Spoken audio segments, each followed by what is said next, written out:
Welcome to Sex Talk with Natasha, everybody. It's another Wednesday night, 10 p.m. Central, and we're here to discuss yet another great topic. And tonight it's going to be all about teenagers and pornography and boundaries around those issues. So depending on your situation, this is a super fun topic, right? Yes, right? But before we get started, let me turn over the time to our director of the program, which is Ashley Puccini. Hello, everybody. Welcome to another Wednesday night extravaganza. I don't know, whatever you want to call it. This is fun stuff. Thank you, everybody, for joining. And for those that are joining just for the first time, we're going to do give you a quick idea of what to expect tonight. We're going to go for about an hour. The first 15 to 20 minutes, Natasha's going to be teaching us some concepts regarding this topic. And then after that, we're going to bring on our guest for about 20 minutes, and she will go ahead and ask questions, tell us her experience and kind of why this topic is important to her. And then the last 20 minutes, we're going to go ahead and answer patron questions. So if you have any questions at all, please send them in. You can email us at sextalkwithnatasha@gmail.com. Private message us. We're on all the social media, so go ahead and just send us your questions. And so the first half, though, will be for free on Facebook, and then the remaining part will be on Patreon. So to get access to the full episode, head over to patreon.com/sextalkwithnatasha. That's where you'll get everything. And you're not just going to get this live Q&A, you'll also get access to blog posts, to homework assignments. We have online courses on there, and it's just a really cost-effective way to get started with a sex therapist. So we really want you guys to join us over there. So again, go take a look at it, patreon.com/sextalkwithnatasha. And if anybody wants to see Natasha professionally, you can see her, or you can visit her online practice, which is Symmetry Solutions. And you can find that at symmetrysols.com. So we will just go ahead and just jump right on into this. Yeah, and I will also just invite anybody who's watching on Facebook to go ahead and post questions on the thread, on the Facebook Live thread as well. That's another way that we can receive questions. So, all right, with no further ado, let's dive into porn and teens. First point I would like to make is let's not assume that all teens are watching pornography on a regular basis. So I think that there's a bit of a porn panic.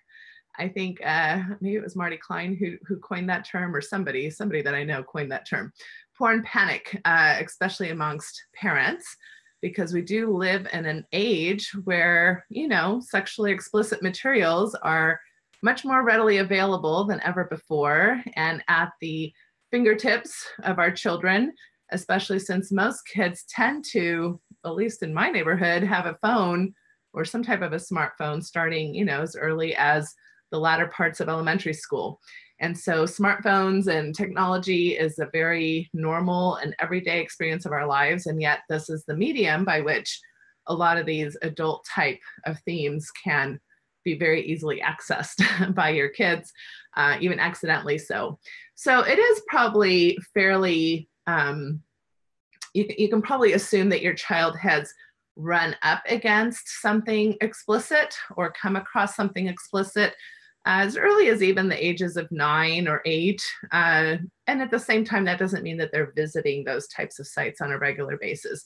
And even some teenagers are not really that interested in it. So the reason why I say this is because if we, although it's good to statistically assume that your children might have a relationship of some sort with sexually explicit materials, to not make that assumption somehow trump the experience or opinions of your own child. And this is why so much of what we're going to talk about tonight is having effective conversations with our children about things that they may or may not be talking to us about, may or may not be being honest with us about, or so sometimes we just don't exactly know where our kids are on things because, they have their privacy. They don't always want to talk to mom or dad or their guardians about these types of issues to begin with. So just kind of keep that in mind, that we want to be teen-centric. We want to follow their lead.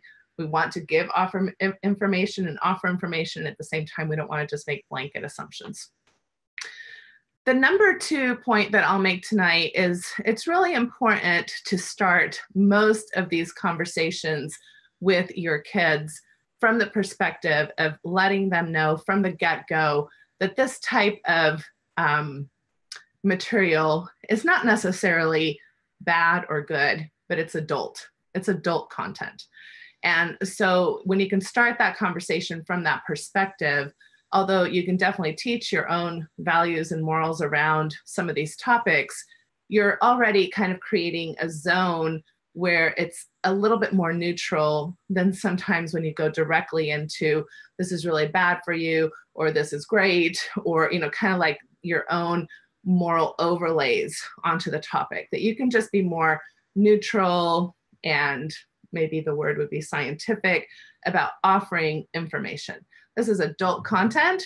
This is sexually explicit content, and it's really made for an adult audience, and you're not an adult. So a lot of the concerns that we have around some of these topics are around the fact that you are not an adult, and this kind of stuff is not really meant for your development, for your brain, for where you are in your sexual journey. And that's why I think it's important to talk about this, because that's true of a lot of other things. It's true of, you know, marijuana or alcohol, or rated R movies that, you know, have a lot of violence in them. Like, a lot of those things are just really not meant for 15-year-olds or 16-year-olds. But we also realize you might come across some of that stuff. So we want to prepare you. And a really great term that's been thrown around a lot by several sex therapists and also some education types of programs that are coming into play is this idea of porn literacy. So you want to be literate about how to manage something that is adult, like pornography, just like you'd want to know how to manage alcohol, you know, or you'd want to manage driving a car, you know, any of these types of things that are really meant more for adults, or as you get to be closer to an adult. So, so just really always having that in the background. And also remembering, please, that by no means is classic pornography the only place where you're going to find a lot of concerning messages. So there's concerning messages on music videos, music lyrics, makeup advertisements, bulletin boards, plastic surgery types of ads. I mean, there's all kinds of messages all over the place that give us as parents opportunities to be talking with our kids on a regular basis about all kinds of things, you know, sexual shaming, body shaming, expectations, again, helping them become literate in the world around them that's giving them a lot of messages around sexuality and body image and those kinds of things that we're generally concerned about. All right, so the number 3 thing I just want to offer is I hear from a lot of parents this concern of, well, if they see it in porn, they might try it. And therefore, you know, there are some statistics showing that, for example, anal sex is something that people are trying younger and also more often, as well as, you know, maybe some other things. So we can kind of make that correlation that maybe they're seeing that. And so therefore, now we're concerned about it. So, excuse me, I would say that this is a yes, no. So for example, of course, yes, we're influenced by things that we see. And if you like to think about the metaphor of a cooking show, you might look at a cooking show and just look at it and go, well, that looks like it's an interesting thing, but I would never try that. You might look at a cooking show and go, that looks really good. I might try parts of that. Or you might go full-fledged and go, I'm going to get every single ingredient and try that recipe out. And so there's a spectrum of how you'll be influenced by anything that you're, you know, in a sense, mimicking other people. We are, in a sense, apers, right? We mimic other people. We learn from other people. So yes, there is a learning component around pornography. And this can be, again, kind of a positive and negative thing. So for example, I've had some, I just had a woman in my office the other day who told me, you know, I'm actually really glad I came across some pornography when I was, you know, like 5 years ago when I was younger, because it's the first time that I realized that I could actually orgasm and that I could see other women or having an orgasm. And that kind of helped me figure out my own body. But of course, there's lots of people also sitting across in my office who are saying things like, yeah, watching porn made me feel really anxious about my own body. I didn't feel like I could compare, to what I was seeing on screen. Or there were things that were happening between people that I didn't know if that was normal or if that's what I would be expected to do. So you can see how it kind of, there's, pros and cons on both sides of most conversations. And can we make room for the complexity of that conversation will be something that I'm always very interested in. And again, that the main issue we want to talk to our kids about is that anxiety piece. Like that's a piece we really want to not have you be worried about, that you're not supposed to look like a, porn entertainer, or that you're not supposed to necessarily act. And doing, again, back to the porn literacy, doing a lot of chatting about how, like most of the media industry, it's not real, right? So we'll talk about that a little bit more. I think that my number 4 point is really normalizing the experiences that they might be having as they come across some of this material. So there's, like any media outlet, there's going to be a sense of shock factor. So there's going to be kind of what you'd call, vanilla or run-of-the-mill porn, but there's going to be some really even more heightened types of scenarios that pornography will offer, including kind of criminal aspect things, like incest type of scenarios, or violence type of scenarios, non-consensual scenarios, and they'll be actually advertised, or like minor adult, so having sex with a teen, things of that nature. So you want to really talk about how the reason why that's there is because oftentimes, people will click on things that will shock them. And so your kids have maybe come across some of those themes. So how do you talk about normal responses to something like that? And where I really want you to think about having a conversation on this is that arousal does not always tie to pleasure or to things that you want to be aroused by. So in other words, you can have like an erection and still feel disgust, or you can have an orgasm and still feel, through masturbation, for example, and still feel worried or guilt-ridden or concerned. So that there's a lot of mixtures of these types of things that they might be experiencing. So we want to help normalize that. Like it's normal to have a myriad of emotions or reactions to something that you see online, kind of like a horror show. Kids like to go see horror shows because it's exciting, but it's also scary, and they might be worried about something, and they might think something is fun, right? So there's a propensity for an ability to have a myriad of emotions around certain things. I'm a big proponent, so my next tip is just using a lot of metaphors, and one of my favorite metaphors for teaching kids about pornography and porn literacy is that of using the metaphor of Fast and Furious. So you go to Fast and Furious and you see a lot of beautiful people that don't really look like the people that we interact with every day. You see a lot of fancy cars that are not really in the parking lot, in your high school or in your parents' work. You see a lot of ability to drive and negotiate the road in ways that you really don't see people doing in your day-to-day basis. And the reason why you know that that's not real is because you're on the road a lot. Even if you're not driving as a teen yet, you're on the road a lot, right? You drive with your parents. You've been driving with your parents since you were, usually a baby. And so you understand, you have a very clear understanding that that's kind of Hollywood, right? That's Hollywood doing that. That's actors and actresses, and they're pretending things. And you don't leave the movie theater thinking, oh, that's how I'm going to drive, or I'm so excited to try, that jumping out of the building type of maneuver with my car. But a lot of times with sexuality and pornography, because we're not obviously in the bedroom with our parents seeing how they have sex, we don't have that type of understanding of what's the norm.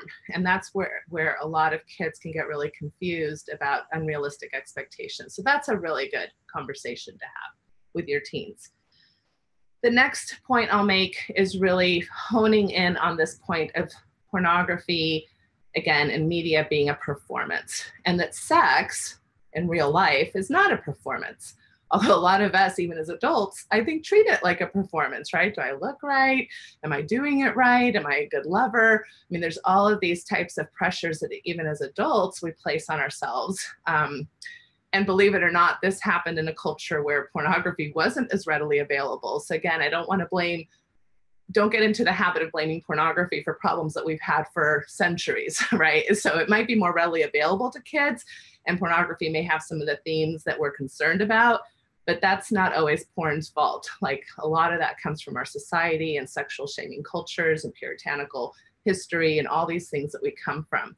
So just really being very candid about the difference between performance, and that especially pornography in general will focus very, it's got like this little like kind of microscopic look at a very certain small part of that relationship that usually starts with kissing, and maybe not even that. Like, you might start a clip where, there's already intercourse happening or some type of oral or anal play happening, and they're not showing the hugging, the kissing, the relational component. I mean, even if you're having like a casual component with somebody, a casual experience, you still have to at least say hello and negotiate some type of conversation before you're doing some of those things that you're seeing possibly on the screen. So really, talking to kids about the difference between a performance and what relational sexuality is actually like. And this is where we want to infuse the word pleasure, right? So one of the concerns I have, even from a sex education perspective, since we don't offer comprehensive sex ed here in the United States, and let's go back to the anal play that a lot of kids are, exploring, and a lot of times, sometimes young girls see that as safer sex because they can't get pregnant through anal sex. And yet I think we have like 70% of girls talking about how anal sex is painful. Well, no type of sex should be painful. And we're not teaching anything about how to have pleasurable sex in the schools. We're just talking really about abstinence only. And so you might learn about condoms, but you're not going to learn about lubrication at school. You're not going to learn about the clitoris, right? Or other types of pleasure-centric ways that kids could actually be engaging in anal sex or other things of their choice without having it be a painful experience. And so this is really a struggle for us as parents, because we don't want to necessarily always give permission for sexual play. We're uncomfortable talking to our teens about sex, yet our teens are at some level oftentimes exploring their sexuality in ways that they're not talking to us about. And so you can see how this is kind of a little bit of a recipe for disaster. And again, not all of this is porn's fault. So just really having a chance to talk a lot about pleasure and relational education, consent, pleasure, boundaries, and how that looks very different than what you might see in a movie. Another thing that I hear a lot about is the concerns about the industry. So a lot of people are concerned about ethics around the industry, trafficking, how sexual performance could be taken advantage of. There's a lot of myths and perceptions that we have about people who choose to become sexual performers in some way or another. A very typical one is that they're either traumatized in their background, they come from some type of sexual abuse, they're drug addicted and just doing it for money to, be able to get their next fix. And although those things I'm sure happen, they're not necessarily always what's really, when you talk to a lot of sex entertainers, that's a lot of those things are very offensive, and that's not their experience at all. So that in of itself is a complicated realm. And as we see that conversation increase, we are seeing more and more feminist porn producers, a lot of women porn producers. We're seeing even like Pornhub, and and there's another great, it's called The Porn Conversation, and it's headed by a female porn producer, where they themselves are offering resources around porn literacy, porn education that's meant for kids, since nobody else really is offering it. So it's really interesting to see some of these industries, you know, doing those things. I'm not trying to paint it as it's all wonderful. There's definitely, anytime you have either illegal or morally objectable parts of society, there can be a really dark underbelly to that. And there are things that happen within those types of industries that can be, that are criminal or that can be awful. And at the same time, let's not sweep the whole thing with one brush, because it's much more complicated. And in my training as a sex therapist, that's something that I really had to kind of face my own biases about, things that I had just assumed for years, not always necessarily backed up by research or by people's personal experiences. The last thing I'll talk about is the limits that parents try to put on either trying to find filters that will block certain parts of the phone, or screen time types of limitations, or not allowing their child to have a smartphone at all. There's lots of different things parents can do to try to control this aspect. And I'm not saying that that's all bad. There are definitely, I think, all kinds of limits that we have with our kids about all kinds of things, including how often they can take a car out or what curfew they have or all kinds of things. At the same time, I will say that this is not the most productive way to have as a primary focus on your porn, on how you're dealing with porn with your kids, because kids are very savvy with tech. They're usually savvier than us. And even if you have filters in your home, you can't control the filters in other parents' homes, you know, when they're visiting their friends or other scenarios where they might have access to computers. You also want your children to be able to start having a relationship with technology, because, you know, you think about a 15-year-old, you think about an 18-year-old who's going off to college. That's like 3 very short years that if you're really honing in on the control factor and not letting that kid make some, you know, kind of mistakes or figure out their way, then all of a sudden they have all that freedom all at once. And I see more problems with that type of transition than a transition where they're having to learn responsibility along the way, little by little. So, you know, I have some filters in my home. They tend to not always work. And we definitely have some limitations as far as when screens go off and things of that nature. There's certain apps you can put on the phones now that will turn off your kids' phones, or even some phone companies will help you have some of those boundaries as far as, you know, your kid not being able to access their phone at 2 o'clock in the morning. So, and the Pediatric Association has made recommendations in this regard of screen time in general, you know, just because a lot of these kids can stay up on their phones. Screen time can interfere, of course, with the natural sleeping process and things of that nature. So we do want to have some limits, but again, not have that be your primary way that you're dealing with the idea of porn literacy. So those are the thoughts that I have gathered for today. And I'll give lots more resources, because there's, like, Marty Klein has the porn literacy checklist that I really recommend. There's Paul Milan, who wrote a piece called Naked People in Your iPod that I thought was a very sex positive approach from a parent. And I've actually done a podcast with him. So I'll link to a lot of these things. I also really recommend, and I'll link to this as well, showing your kids body parts. There's a book called Petals that actually shows, you know, vulvas. It's very artistically done.